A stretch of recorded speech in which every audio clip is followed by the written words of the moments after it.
बिस्मिल्लाहिर्रहमानिर्रहीम अस्सलामुअलैकुम रहमतुल्लाह। इमरान खान ने आज बड़ा कैटेगोरिकली मौजूदा army chief establishment general Asim Munir को बता दिया है कि मुझे ये बात पहुंच चुकी है, मेरे तक मुझे इस चीज़ की इन्फॉर्मेशन मिल चुकी है कि मौजूदा इस्टेब्लिशमेंट यानी कि army chief general Asim Munir को इस बात का एहसास हो गया है कि जनरल बाजवा ने कितना बड़ा रजीम चेंज ऑपरेशन किया जो कि हमारे गले पड़ गया।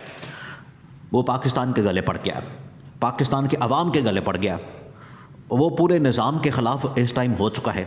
उसकी वजह से पाकिस्तान की सलामती, पाकिस्तान की हर चीज़ दाव पर लग गई है।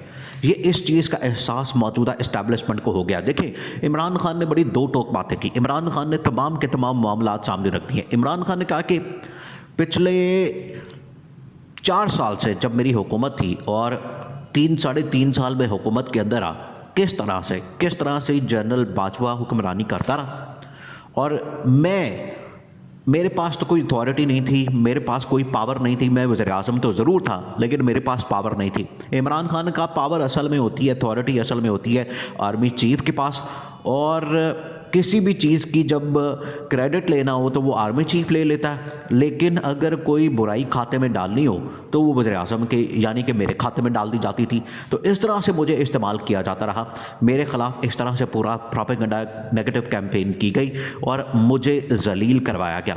इमरान खान ने कहा कि मैं जब भी इनको कहता था, इमरान खान ने कहा जनरल बाजवा तो हर चीज़ के ऊपर एक्सपर्ट बना हुआ था, इकोनॉमी के ऊपर वो एक्सपर्ट बना हुआ था, इकोनॉमी के अपने बंदे वो लेकर आता था, मुझे कहता था ये वाला बंदा लगाना है, ये वाला बंदा लगाना है, इसको लाना है, इसको लाना है। उसके बाद जब मैं इनको कहता था कि आप इन चोरों और डाकुओं के ख़िलाफ़ हमने कार्रवाई करनी है तो आप भी हमारा साथ दें, उसके ऊपर फिर जनरल बाजवा पीछे हट जाता था और ये सारा का सारा नैब को कंट्रोल करता था। जब ये चोर और डाकू अंदर जाते थे ये नैब से कह के बाहर निकलवा देते थे। तो इस तरह से ये इन लोगों ने मेरे साथ किया। तो सारी पावर तो आर्मी चीफ के पास होती थी, मैं सिर्फ एक डमी वज़ीर आज़म के तौर पर बैठा हुआ था और सारी की सारी जिम्मेदारियां मेरे ऊपर डाली जा रही थी। और एक दिन आया कि इन्होंने फिर मेरे खिलाफ साजिश करके मेरी हुकूमत का तख्ता उलट दिया। ये इमरान खान ने बड़े दो टोक अंदाज में बता दिया है कि इस तरह से मामला होता रहा और ये मामला अब इस्टेब्लिशमेंट को, जो army chief general Asim Munir की इस टाइम चल रही है, उनको भी इस चीज़ का एहसास हो गया कि ये जो एक्सपेरिमेंट किया गया या रजीम चेंज ऑपरेशन किया गया या यहाँ से एक साजिश तैयार की गई, उसके बदले में पाकिस्तान को कितना नुकसान हुआ। पाकिस्तान को इतना नुकसान हुआ कि पाकिस्तान की 75 साल तारीख के अंदर कभी इस तरह के हालात पैदा नहीं हुए। डॉलर कभी इतना ज़्यादा महंगा नहीं हुआ, पेट्रोल कभी इतना ज़्यादा महंगा नहीं हुआ। मुल्क के अंदर रिकॉर्ड तोड़ महंगाई, रिकॉर्ड तोड़ बेरोज़गारी, रिकॉर्ड तोड़ यहाँ पर हालात बुरे हो चुके हैं, रिकॉर्ड तोड़। इस कदर कभी पाकिस्तान के अंदर ऐसा नहीं हुआ और आज ये हालात पाकिस्तान को भुगतने पड़े हैं और पाकिस्तान इस टाइम डिफ़ॉल्ट पे पहुंचा हुआ है। पाकिस्तान के न्यूक्लियर एसेट्स, पाकिस्तान की इस्टेब्लिशमेंट, पाकिस्तान की फ़ौज, पाकिस्तान के तमाम इदारे इस टाइम स्टेक के ऊपर लगे हुए हैं, क्योंकि IMF आके जब भी इनको कहता है कि आपने ये काम करने हैं तो फिर IMF की बात सुननी पड़ती है और कोई मुल्क आपको पैसा देने को तैयार नहीं। अभी जनरल आसिम मुनीर ने दौरा किया है, इंग्लैंड का भी और UAE का भी दोबारा से दौरा किया। देखिए, ये 2-3 ऊपर नीचे दौरे किए हैं UAE के, क्यों किए जा रहे हैं आपने इस बात को समझना है। UAE के दौरे क्यों हो रहे हैं?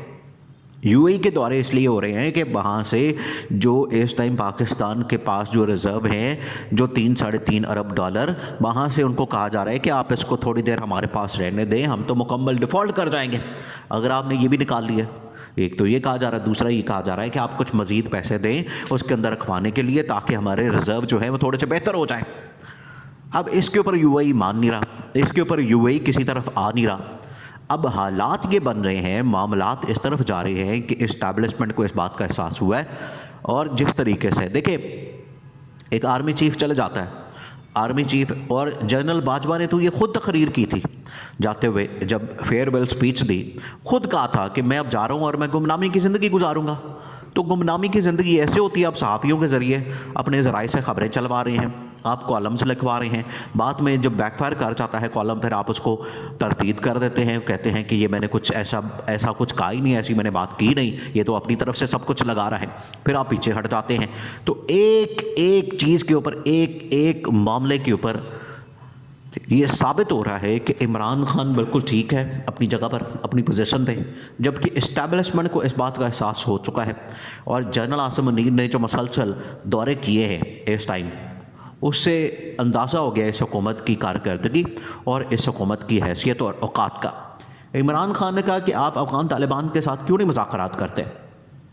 बिलावल भुट्टो जो इस टाइम वज़ीर ख़ारजा है, उसको क्या मसला है, सारा टाइम तो वो मुल्क से बाहर रहता है, दौरे करते रहता है, लेकिन आज तक उसने अफ़गानिस्तान का एक दौरा नहीं किया, जहाँ से हमें असल थ्रेट है, जहाँ से हमें असल मसला है।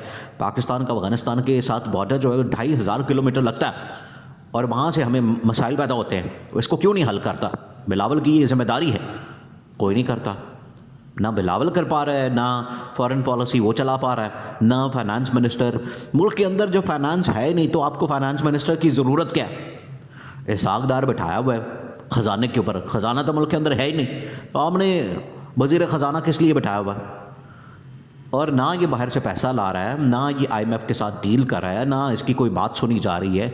मुल्क के अंदर तबाही फेरी हुई है, ना ये टैक्स इकट्ठा कर सकते हैं, ना ये मुल्क के अंदर कोई और काम कर पा रहे हैं।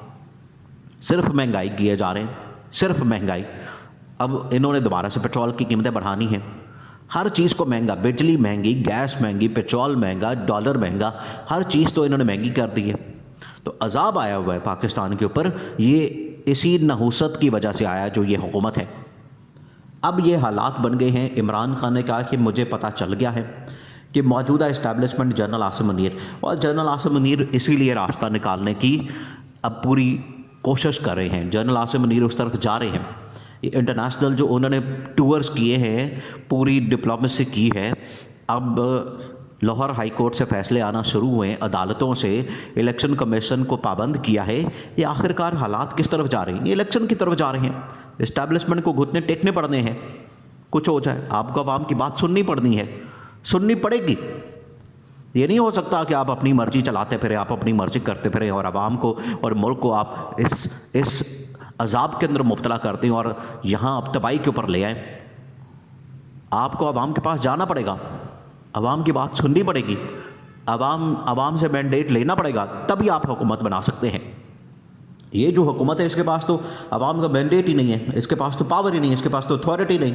इस तरह की तो कमज़ोर हुकूमतें वैसे ही इस्टेब्लिशमेंट को बड़ी पसंद होती हैं, क्योंकि उनके पास फैसला करने की वैसी पावर नहीं होती। इमरान खान जैसे पावरफुल वज़ीर आज़म, वो फैसला नहीं कर पा रहा था। तो इमरान खान ने हकीकत खोली है पाकिस्तान की तारीख की। ये हकीकत अब सामने आई है, ये मामलात अब सामने आए हैं।